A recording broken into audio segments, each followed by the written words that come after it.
I never heard my father talk about what it was like for him to come to Ellis Island when he was 9 years old. A Russian Orthodox Jew, he came to America with his family right after the turn of the century. I don't have any photographs, records, or documents, and I never met my grandparents. All I know is that they fled a pogrom in a Russian village. I can only guess at what the experience was like for him, leaving his homeland. I know the year was 1909. The few facts I do have, Harry Samuel Weitzman was 9 years old. His father's name was shortened by the officials at Ellis Island to Weiss. Fact, at age 11, my father became a printer's apprentice, so that years later he became what we called the Bingo King, the biggest printer of bingo cards and those little balls with numbers on them. How can I piece together these small fragments of facts and breathe life into them? How can I get into the shoes of my 9-year-old father in steerage on a ship that was teeming with immigrants to come to a place called Ellis Island? Go there, I told myself. Take the ferry to Ellis Island. Let my imagination be my muse and my father's voice. And so I did just that. I took the journey to Ellis Island with my sister. It was a cold, foggy day, just as I thought it was for him. The connection to my father was so strong, as if he were holding my hand, guiding me back to his life. When I came home, I wrote the poems you're about to hear. I called them The Yiddishe Lady and the Bingo King. That's what my father was called when I was growing up. The Yiddishe Lady. There he is. I see him through the fog, a 9-year-old boy on a crate, wrapped in a blanket. He clutches his papa's knees, squashed between boxes, bags, men, women, children bursting at the seams. His papa pats his head, rocks back and forth, saying a prayer that only he can hear. The young boy squirms, wants to run free, but can't. No place to go, no friends to play with, no songs to sing with Mama, who waits for him in a place called New York. Suddenly a voice shouts, "There she is!" Feet flutter, bodies scurry, shoving to find a place by the rail.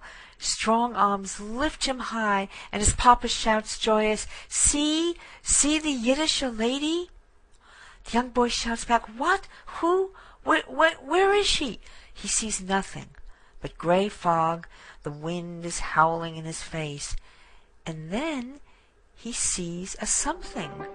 Dots of light cut through the fog, grow bigger and bigger until a beam of light shines on him. The Yiddishe lady, her beacon of light, touches his cheek.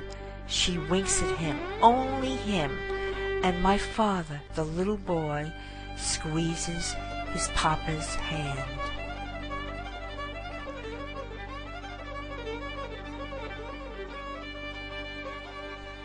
The Yiddishe Lady, number 2.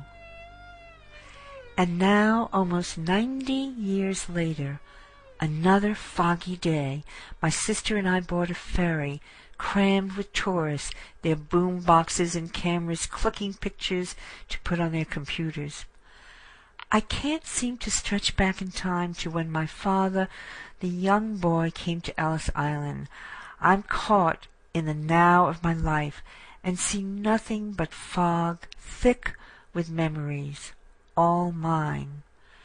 Then, out of nowhere, a thunder crack, a torch ignites the gray sky.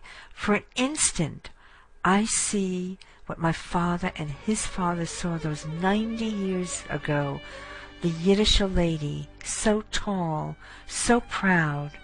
She takes my breath away. Bingo King. And now on Ellis Island I walk through the same great hall, rows of empty benches staring back at me. I hear the echo of voices long gone, and I can see my 9-year-old father clutching his father's hand. Outside a wall, 420,000 names are chiseled in inky black letters against cold granite.